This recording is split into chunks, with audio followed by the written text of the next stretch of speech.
आपका स्वागत है हमारे YouTube चैनल स्वास्तिक परिवार में। यहाँ हम लेकर आते हैं हिंदू धर्म से जुड़ी जानकारियाँ, व्रत त्योहारों की कथाएं और पूजा पाठ की विधियाँ। तो आज के इस वीडियो में हम सुनेंगे देव उठनी एकादशी की कथा।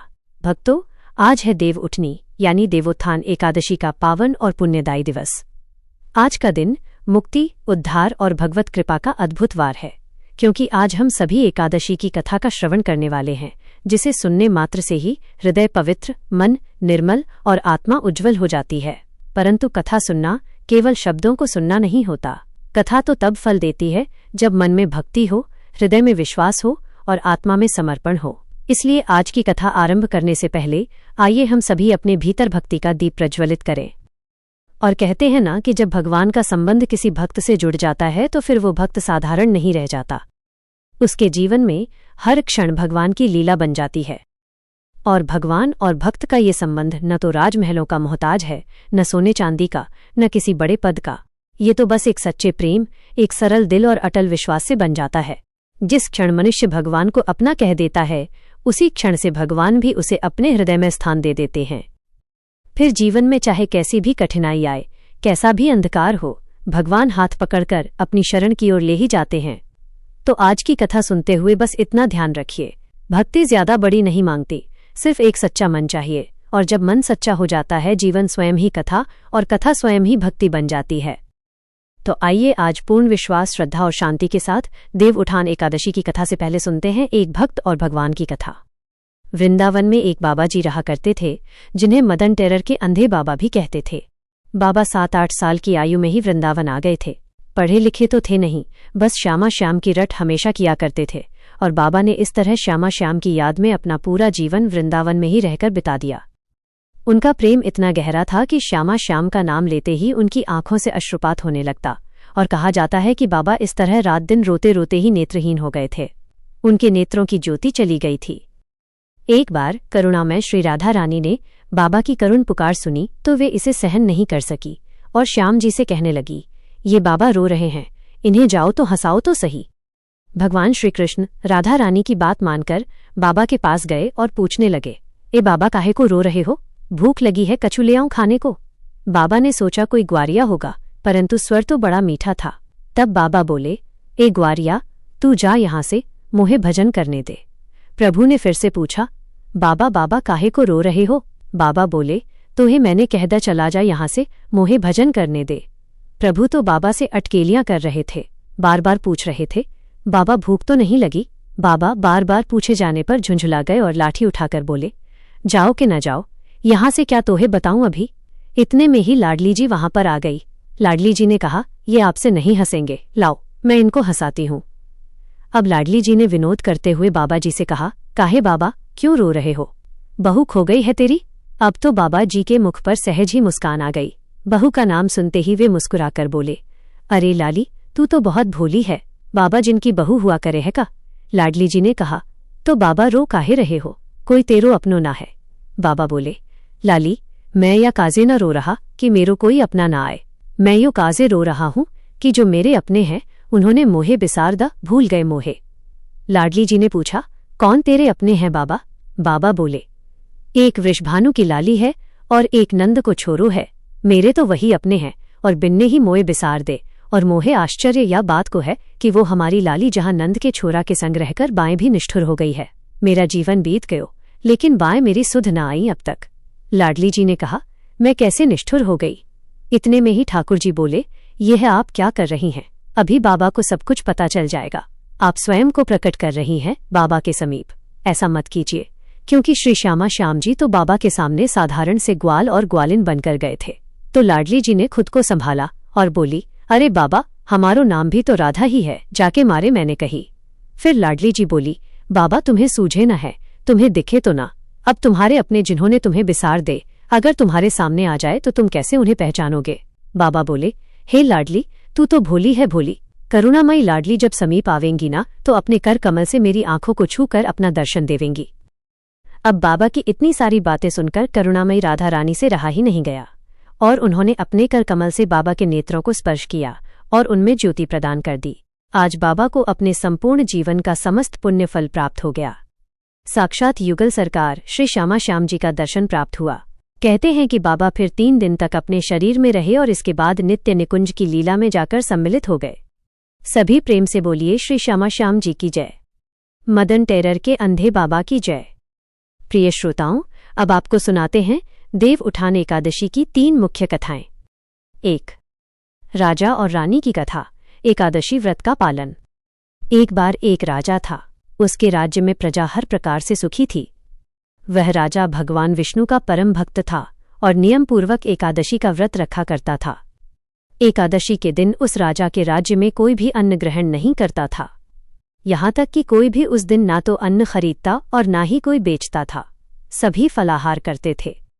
एक बार भगवान ने राजा की परीक्षा लेनी चाहिए। तब भगवान श्रीहरि एक सुंदर रूप धारण करके सड़क किनारे बैठ गए। तभी राजा उधर से निकला और सुंदरी को देखकर चकित रह गया।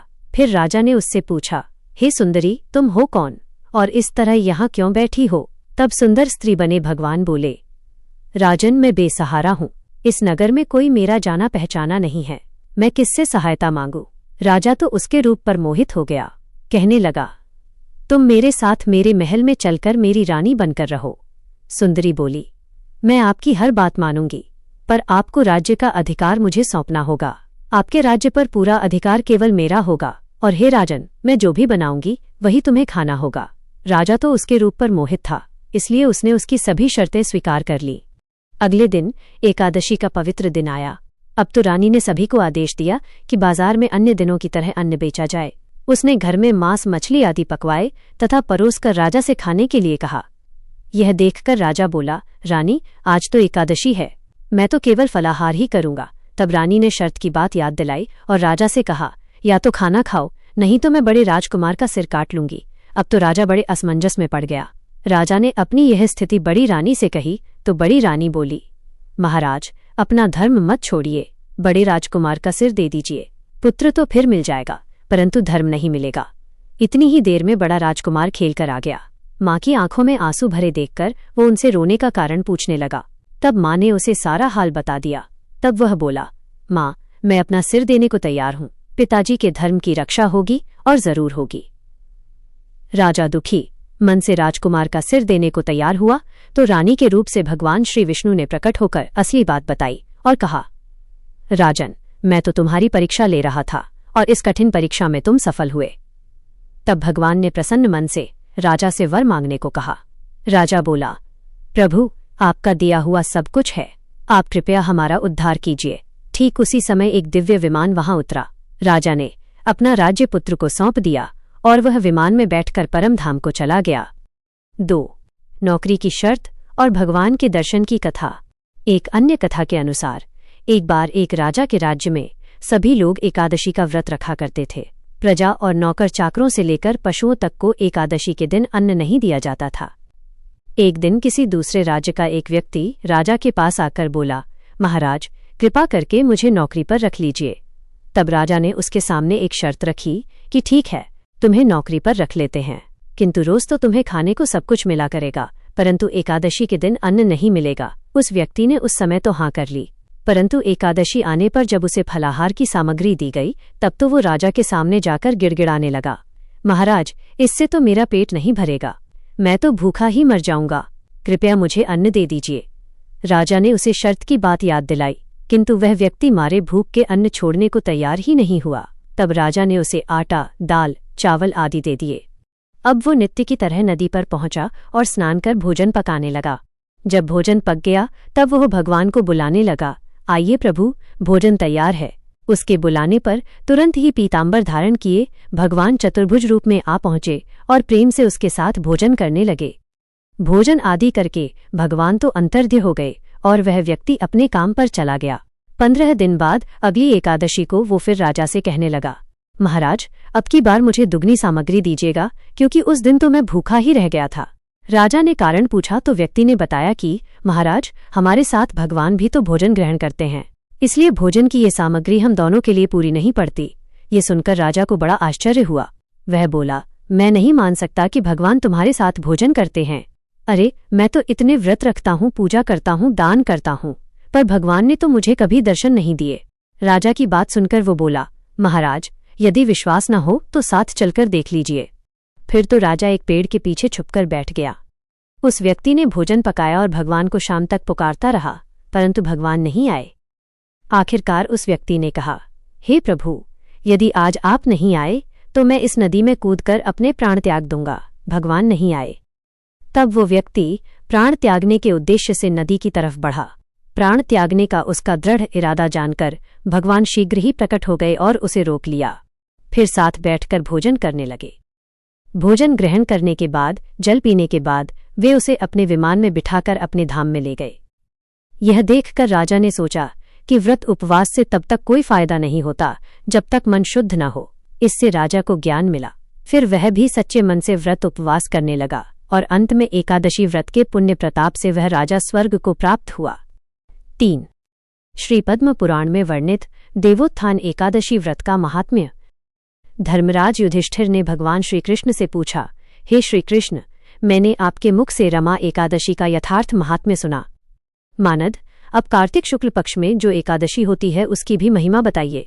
तब भगवान श्रीकृष्ण बोले, राजन, कार्तिक के शुक्ल पक्ष में जो एकादशी होती है उसका जैसा वर्णन लोक सृष्टा ब्रह्मा जी ने नारद जी से किया था, वही मैं तुम्हें बतलाता हूँ, ध्यानपूर्वक सुनो। नारद जी ने कहा, पिताजी, जिसमें धर्म कर्म में प्रवृत्ति कराने वाले भगवान गोविंद जागते हैं, उस प्रबोधनी एकादशी का महात्म्य बतलाइए। तब ब्रह्मा जी बोले, मुनि श्रेष्ठ, प्रबोधनी का महात्म्य पापों का नाश, पुण्य की वृद्धि और उत्तम बुद्धि वाले पुरुषों को मोक्ष प्रदान करने वाला है। समुद्र से लेकर सरोवर तक जितने भी तीर्थ हैं वे सभी अपने महात्म्य की तभी तक गर्जना करते हैं जब तक कि कार्तिक मास में भगवान श्री विष्णु की प्रबोधनी तिथि नहीं आ जाती। प्रबोधनी एकादशी को एक ही उपवास कर लेने से मनुष्य 1000 अश्वमेध और 100 राजसूय यज्ञ का फल पा लेता है। बेटा, जो दुर्लभ है, जिसकी प्राप्ति असंभव है और जिसे त्रिलोकी में किसी ने भी नहीं देखा है, ऐसी वस्तु के लिए भी याचना करने पर प्रबोधनी एकादशी उसे दे देती है। भक्तिपूर्वक उपवास करने पर मनुष्यों को हरि प्रबोधनी एकादशी ऐश्वर्य, संपत्ति, उत्तम बुद्धि, राज्य तथा सुख प्रदान करती है। मेरु पर्वत के समान जो बड़े बड़े पाप हैं, उन सबको यह पापनाशनी प्रबोधनी एक ही उपवास से भस्म कर देती है। पहले के हजारों जन्मों में जो पाप किए गए हैं, उन्हें प्रबोधनी की रात्रि का जागरण रुई की ढेरी के समान भस्म कर डालता है। जो लोग प्रबोधनी एकादशी का मन से ध्यान करते और जो इसके व्रत का अनुष्ठान करते हैं, उनके पितर नरक के दुखों से छुटकारा पाकर भगवान विष्णु के परम धाम को चले जाते हैं। ब्राह्मण, अश्वमेध आदि यज्ञों से भी जिस फल की प्राप्ति कठिन है, वो प्रबोधनी एकादशी को जागरण करने से अनायासी मिल जाता है। संपूर्ण तीर्थों में नहाकर स्वर्ण और पृथ्वी दान करने से जो फल मिलता है, वह श्री हरि के निमित्त जागरण करने मात्र से मनुष्य प्राप्त कर लेता है। जैसे मनुष्यों के लिए मृत्यु अनिवार्य है, उसी प्रकार धन संपत्ति मात्र भी क्षणभंगुर है। ऐसा समझकर एकादशी का व्रत करना चाहिए। तीनों लोकों में जो कोई भी तीर्थ संभव हैं, वे सब प्रबोधनी एकादशी का व्रत करने वाले मनुष्य के घर में उपस्थित रहते हैं। कार्तिक की हरि प्रबोधनी एकादशी पुत्र तथा पौत्र प्रदान करने वाली है। जो प्रबोधनी को उपासना करता है, वही ज्ञानी है, वही योगी है, वही तपस्वी और जितेंद्र है तथा उसी को भोग और मोक्ष की प्राप्ति होती है। बेटा, प्रबोधिनी एकादशी को भगवान विष्णु के उद्देश्य से मनुष्य जो स्नान, दान, जप और होम करता है, वो सब अक्षय होता है। जो मनुष्य उस तिथि को उपवास करके भगवान माधव की भक्तिपूर्वक पूजा करते हैं, वे 100 जन्मों के पापों से छुटकारा पा जाते हैं। इस व्रत के द्वारा देवेश्वर जनार्दन को संतुष्ट करके मनुष्य संपूर्ण दिशाओं को अपने तेज से प्रकाशित करता हुआ श्री हरि के बैकुंठ धाम को जाता है। प्रबोधिनी को पूजित होने पर भगवान गोविंद मनुष्यों के बचपन, जवानी और बुढ़ापे में किए हुए 100 जन्मों के पापों को, चाहे वे अधिक हो या कम, धो डालते हैं। अतः सर्वथा प्रयत्न करके संपूर्ण मनोवांछित फलों को देने वाले देवाधिदेव जनार्दन की उपासना करनी चाहिए। बेटा नारद, जो भगवान विष्णु के भजन में तत्पर होकर कार्तिक में पराये अन्न का त्याग करता है, वह चांद्रायण व्रत का फल पाता है। जो प्रतिदिन शास्त्रीय चर्चा से मनोरंजन करते हुए कार्तिक मास व्यतीत करता है, वो अपने संपूर्ण पापों को जला डालता और 10,000 यज्ञों का फल प्राप्त करता है। कार्तिक मास में शास्त्रीय कथा के कहने सुनने से भगवान मधुसूदन को जैसा संतोष होता है, वैसा उन्हें यज्ञ, दान अथवा जप आदि से भी नहीं होता।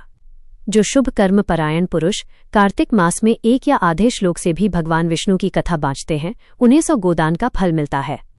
महामुनि, कार्तिक में भगवान केशव के सामने शास्त्र का स्वाध्याय तथा श्रवण करना चाहिए।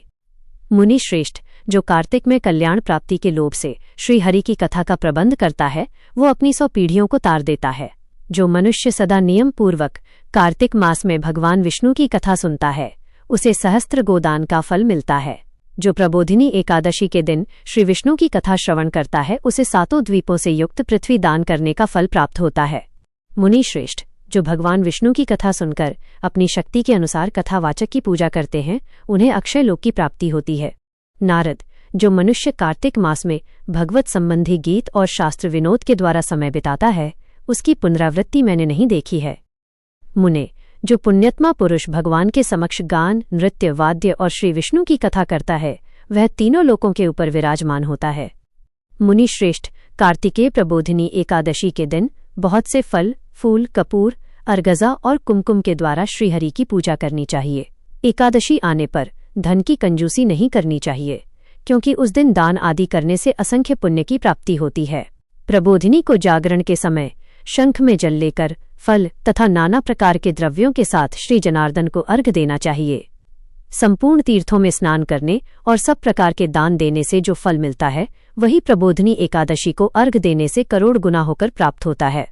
देवर्षि, अर्घ देने के पश्चात भोजन, आच्छादन और दक्षिणा आदि के द्वारा भगवान विष्णु की प्रसन्नता के लिए गुरु की भी पूजा करनी चाहिए। जो मनुष्य उस दिन श्रीमद् भागवत की कथा सुनता अथवा पुराण का पाठ करता है, उसे एक एक अक्षर पर कपिलादान का फल मिलता है। मुनि श्रेष्ठ, कार्तिक में जो मनुष्य अपनी शक्ति के अनुसार शास्त्रोक्त रीति से वैष्णव व्रत अर्थात एकादशी का पालन करता है, उसकी मुक्ति अविचल है। केतकी के एक पत्ते से पूजित होने पर भगवान गरुध्वज 1000 वर्ष तक अत्यंत तृप्त रहते हैं। देवर्ष, जो अगस्त के फूलों से भगवान जनार्दन की पूजा करता है, उसके दर्शन मात्र से नरक की अग्नि बुझ जाती है। वत्स, जो कार्तिक मास में भगवान जनार्दन को तुलसी के पत्र और पुष्प अर्पण करते हैं, उनका जन्म भर का किया हुआ सारा पाप भस्म हो जाता है। मुनि, जो प्रतिदिन दर्शन, स्पर्श, ध्यान, नाम कीर्तन, स्तवन, अर्पण, सिंचन, नित्य पूजन और नमस्कार के द्वारा तुलसी में 9 प्रकार की भक्ति करते हैं, वे कोटि सहस्त्र युगों तक पुण्य का विस्तार करते हैं। नारद, सब प्रकार के फूलों और पत्तों को चढ़ाने से जो फल मिलता है, वो कार्तिक मास में केवल तुलसी के एक पत्ते से ही मिल जाता है। कार्तिक मास आया देख प्रतिदिन नियम पूर्वक तुलसी के कोमल पत्तों से महाविष्णु श्री जनार्दन का पूजन करना चाहिए। 100 यज्ञों द्वारा देवताओं का यजन करने और अनेक प्रकार के दान देने से जो पुण्य होता है, वह कार्तिक में तुलसी दल मात्र से केशव की पूजा करने पर प्राप्त हो जाता है। 4. तुलसी विवाह की कथा। अब सुनिए तुलसी विवाह की कथा। तुलसी विवाह की कथा के अनुसार सावर्णी मुनि की पुत्री तुलसी अपूर्व सुंदरी थी। उनकी इच्छा थी कि उनका विवाह भगवान नारायण के साथ हो।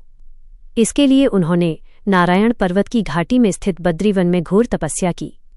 दीर्घकाल तक तपस्या के बाद ब्रह्मा जी ने प्रसन्न होकर उन्हें दर्शन दिए और वर मांगने को कहा। तब तुलसी जी ने कहा, हे सृष्टिकर्ता ब्रह्मदेव, आप अंतर्यामी हैं, सबके मन की बात जानते हैं। फिर भी मैं आपको अपनी इच्छा बताती हूँ। मैं चाहती हूँ कि भगवान श्री नारायण मुझे पति रूप में मिले। तब ब्रह्मा जी ने कहा, तुम्हारा अभीष्ट तुम्हें अवश्य मिलेगा। अपने पूर्व जन्म में किसी अपराध के कारण तुम्हें श्राप मिला है। इसी प्रकार भगवान श्री नारायण के एक पार्षद को भी दानव कुल में जन्म लेने का श्राप मिला है। दानव कुल में जन्म लेने के बाद भी उसमें नारायण का अंश विद्यमान रहेगा। इसलिए इस जन्म में पूर्व जन्म के पाप के शमन के लिए संपूर्ण नारायण तो नहीं, नारायण के अंश से युक्त दानव कुल में जन्मे उस शापग्रस्त पार्षद से तुम्हारा विवाह होगा। श्राप मुक्त होने पर भगवान श्री नारायण सदा सर्वदा के लिए तुम्हारे पति हो जाएंगे। तब तुलसी जी ने श्री ब्रह्मा जी के इस वर को स्वीकार कर लिया, क्योंकि मानव कुल में जन्म के कारण उन्हें मायावी भोग तो भोगना ही था। अब तुलसी बद्रीवन में ही रहने लगी। नारायण का वो पार्षद दानव कुल में शंखचूर्ण के नाम से पैदा हुआ। कुछ समय के बाद वह भ्रमण करता हुआ बद्रीवन में आया। यहाँ तुलसी जी को देखते ही वह उन पर मुग्ध हो गया। तुलसी जी के सामने उसने अपने साथ विवाह करने का प्रस्ताव रखा। इतने में ही ब्रह्मा जी वहां आ गए और तुलसी जी से कहा, तुलसी, शंखचूर्ण को देखो, कैसा देवोपम इसका स्वरूप है। दानव कुल में जन्म लेने के बाद भी लगता है मानो इसके शरीर में नारायण का वास हो। तुम प्रस्ताव को सहज स्वीकार कर लो।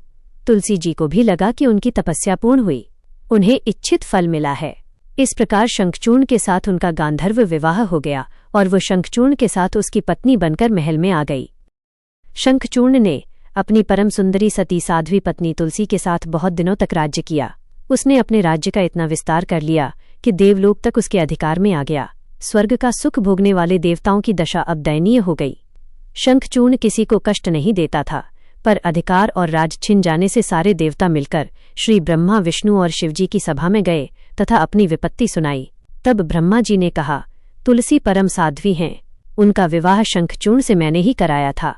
शंखचूर्ण को तब तक नहीं हराया या मारा जा सकता है जब तक तुलसी को न छला जाए।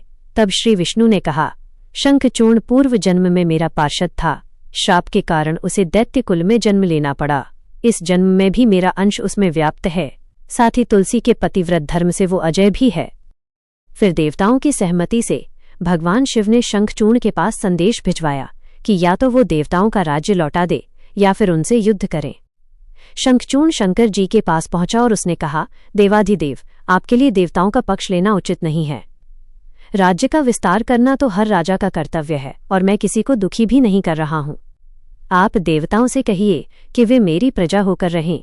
मैंने आपका भी कोई अपकार नहीं किया है। हमारा आपका युद्ध शोभा नहीं देता, और अगर इस युद्ध में आप हार गए तो ये तो बड़ी लज्जा की बात हो गई। अगर मैं हार गया तो आपकी कीर्ति बहुत अधिक नहीं बढ़ेगी। शंखचूर्ण की बात सुनकर भगवान शंकर हंसे। वे तो सब रहस्य जानते थे। तुलसी और शंखचूर्ण के पूर्व जन्म के श्राप की अवधि अब लगभग पूरी हो चुकी थी। भगवान शंकर बोले, शंखचूर्ण, इसमें कीर्ति और लज्जा की तो कोई बात ही नहीं।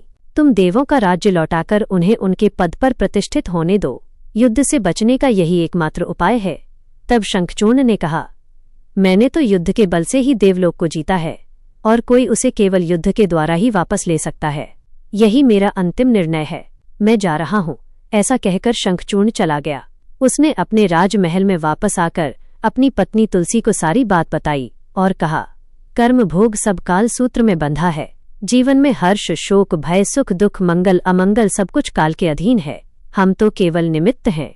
संभव है कि भगवान शिव देवों का पक्ष लेकर मुझसे युद्ध करे।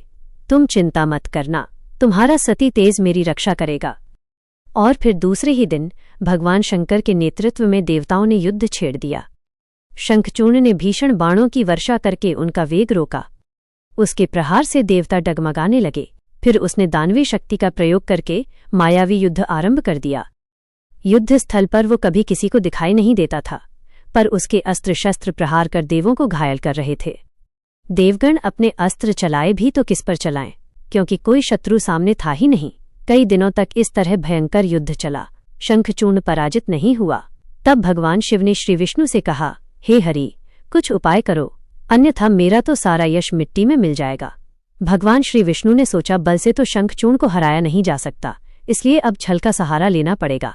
उन्होंने तुरंत अपना स्वरूप शंखचूर्ण जैसा बनाया और अस्त्र शस्त्र से सुसज्जित होकर वे महल में तुलसी जी के पास आए और बोले, प्रिय, मैं युद्ध जीत गया। सारे देवता भगवान शंकर समेत हार गए। इस खुशी में आओ मैं तुम्हें अंक से लगा लूं। पति को प्रत्यक्ष खड़ा देख और विजय का समाचार सुनकर वो दौड़कर मायावी शंखचूर्ण के गले से लिपट गई। इस प्रकार पति पत्नी दोनों ने आलिंगन होकर खूब आनंद मनाया। इधर पराये पुरुष के साथ इस प्रकार के व्यवहार से तुलसी का सती तेज नष्ट हो गया। उनका सती तेज जो शंखचूर्ण की कवच के रूप में रक्षा कर रहा था, वह कवच नष्ट हो गया। अब युद्ध के मैदान में इधर शंखचूर्ण शक्तिहीन हो गया। यह जानते ही भगवान शंकर ने अपने त्रिशूल से उस पर प्रहार कर दिया। त्रिशूल के लगते ही शंखचूर्ण जलकर भस्म हो गया। शंखचूर्ण के मरने को जानकर अब श्री विष्णु अपने असली स्वरूप में आ गए। सामने अपने पति शंखचूर्ण के स्थान पर भगवान विष्णु को खड़ा देखकर तुलसी बहुत आश्चर्यचकित हुई। अब उन्हें पता लग गया कि स्वयं नारायण ने उसके साथ छल किया है। तब क्रोध में आकर उन्होंने श्राप दिया कि एक सती स्त्री का सतीत्व भंग करने के अपराध में आप हृदयहीन पत्थर हो जाओ। तब भगवान श्री विष्णु ने तुलसी जी के श्राप को शिरोधार्य करते हुए कहा, देवी, तुम्हारे और शंखचूर्ण के कल्याण के लिए ही मुझे ऐसा करना पड़ा। तुम दोनों को श्राप मुक्त करना था। तुम भी अब शरीर त्याग कर तुलसी बिरवा के रूप में जन्म लोगी और मेरी पूजा तुलसी दल से होगी। मैं शालीग्राम पत्थर बनूंगा। मेरे शीश पर तुम सदैव आदर से विराजमान होगी। तुम्हारे पति की हड्डियों के चूर्ण से शंख की उत्पत्ति होगी। उस शंख ध्वनि से देवताओं और मेरी पूजा आराधना होगी। जहाँ शंख ध्वनि होगी वहाँ सदैव मैं मंगलमय विराजमान रहूंगा। तुमने पूर्व जन्म में बद्रीवन में मुझे पाने के लिए बड़ी कठिन तपस्या की थी। अब अगले जन्म में मैं नारायण प्रस्तर के रूप में बद्रीनाथ वन में स्थापित होऊंगा और मेरी पूजा अर्चना फल फूल से न होकर तुम्हारे तुलसी दल से होगी।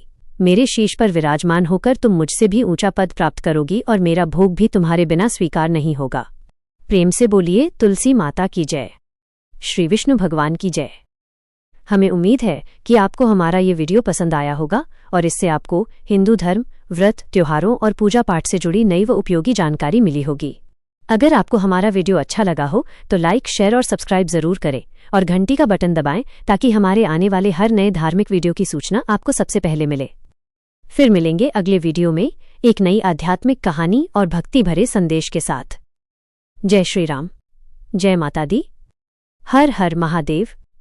क्या आप